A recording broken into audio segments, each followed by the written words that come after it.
नमस्कार दर्शक बंधु मु सौभाग्य आपण मानक स्वागत करुच्ची सौभाग्य कैटिविटी यूट्यूब चैनल आज आपण जो टॉपिक रही से टॉपिक हूँ पीएम किसान योजना को नहीं जो चाषी भाई मैंने पीएम किसान योजना रे रजिस्ट्रेशन कर पीएम किसान योजनार गोटे दुईटी किस्ती टंका पाई सारी एवं जदि से चाषी भाई मानक टंका मिलनी तेबे सरकार तरफ से चाषी मानक गोटे एसएमएस आसी एसएमएस रे कौन अपडेट रही यही वीडियो माध्यम आपण डिटेल जानीपारे ता पूर्व वीडियो को गोटे लाइक कर दिंतु एवं जो मैंने मो चैनल को नुआ आसवे चैनल को सब्सक्राइब कर पाखर थिबा बेल आइकन को क्लिक करके ऑल नोटिफिकेशन ऑन कर दिंतु।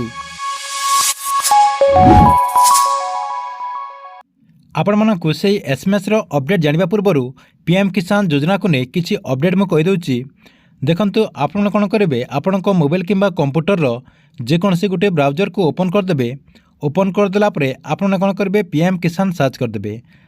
सेठी आपने पीएम किसान सर्च करदेला परे फास्ट रे जो लिंक रही सेठी आपने क्लिक करदेला परे पीएम किसान योजनार जो गवर्नमेंट वेबसाइट रही से गवर्नमेंट वेबसाइट को आपने आसीपारे।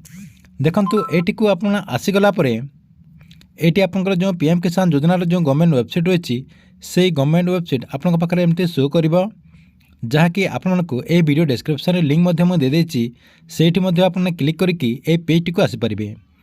देखंतु एटी आपने जो माने पीएम किसान योजनार टंका मिलुनी जो मानकु से माने एटी नुआ रजिस्ट्रेशन करिपारिबे। देखंतु एटी आपनकर जो न्यू फार्मर रजिस्ट्रेशन लिखाची सेठी आपने क्लिक करके नुआ रजिस्ट्रेशन करिपारिबे। देखंतु जो माने ई-केवाईसी कंप्लीट करनी आपन जदि ई-केवाईसी एजाए कंप्लीट करनी ताले आपण ई-केवाईसी को एठी कंप्लीट करि परिबे। एठी क्लिक करके आपनको आधार नंबर दे देला परे आपनको मोबाइल को गोटे ओटीपी जीवो से ओटीपीटा दे देला परे आपनकर ई-केवाईसी प्रोसेसटा कंप्लीट हो जीवो। तापरे देखंतु पीएम किसान योजनार जो परवर्ती किस्ती जो 16तम किस्ती टंका मिलवा जाउची सेमानकर लिस्ट वर्तमान सरकार तरफ जारी करा जायछि। से लिस्ट को आपनको चेक करबा को हेले एटी आपनकर जो बेनिफिशियरी आपनकर लिस्ट रही बेनिफिशियरी लिस्ट रही सेठी आपने क्लिक कर देबे। देखंतु ये जो बेनिफिशियरी लिस्ट लिखाई सेठी आपने क्लिक कर देला परे आपनकर स्टेट डिस्ट्रिक्ट सब डिस्ट्रिक्ट ब्लॉक विलेज आपने दे देबे।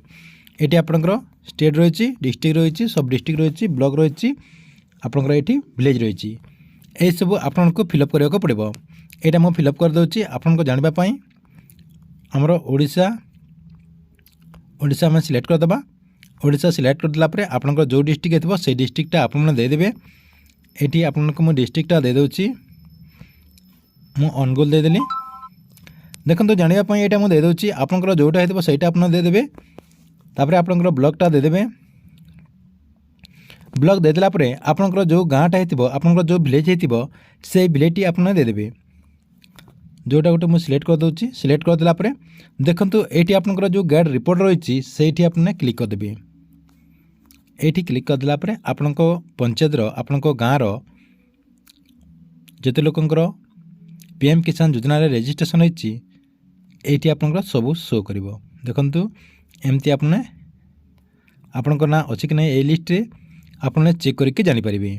तापरे देखंतु पीएम किसान योजनार जो चाषी भाई मानकु सरकार तरफ जो एसएमएस आछि से एसएमएस रे कौन अपडेट रही देखंतु एठी आपने मोबाइल स्क्रीन रे देखि पारथिबे जो एसएमएस आछि से एसएमएस रे कौन लिखा है देखंतु प्रिय कृषक आपनकर आधार बैंक अकाउंट सह लिंक है नहीं पीएम किसान स्कीम अधीन रे लाभ पाइबा पई दयाकरी तुरंत तुमर सक्रिय बैंक अकाउंट को तुमर बैंक शाखा को लिंक करंतु। आपनकर बैंक अकाउंट जो रही से बैंक अकाउंट रे आपनकर आधार कार्ड लिंक है नहीं से मानकु एही मेसेजटा आछि जे मानकर आधार कार्ड लिंक है नहीं बैंक रे से मानकु सरकार तरफ यही मेसेज पठा जायछि। सेथिपई आपनको मो पूर्व वीडियो रे भी कहि सारिछि जे मानकर बैंक अकाउंट रे आधार सेटिंग है नहीं से माने पीएम किसान योजना हो किंबा कालिया योजना हो सरकार जहाँ भी योजना रही कौन सी योजना लाभ से माने पाई परिबे नहीं कहीं सरकार तरफ जहाँ भी टंका प्रदान कर जाए सब डीटी माध्यम चाषी मान अकाउंट को ट्रांसफर कर जाए।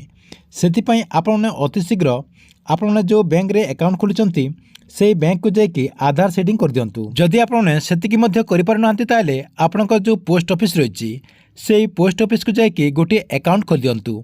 आपनकर इंडियन पोस्ट पेमेंट बैंक जो अकाउंट रही से अकाउंटटा खोली देला परे आपनकर जो सरकार तरफ जहाँ भी टंका आसीबो से पोस्टल अकाउंट रे आपनकर डायरेक्ट डीबीटी माध्यम रे आपनकर अकाउंट को ट्रांसफर हो जिवो। ठीक।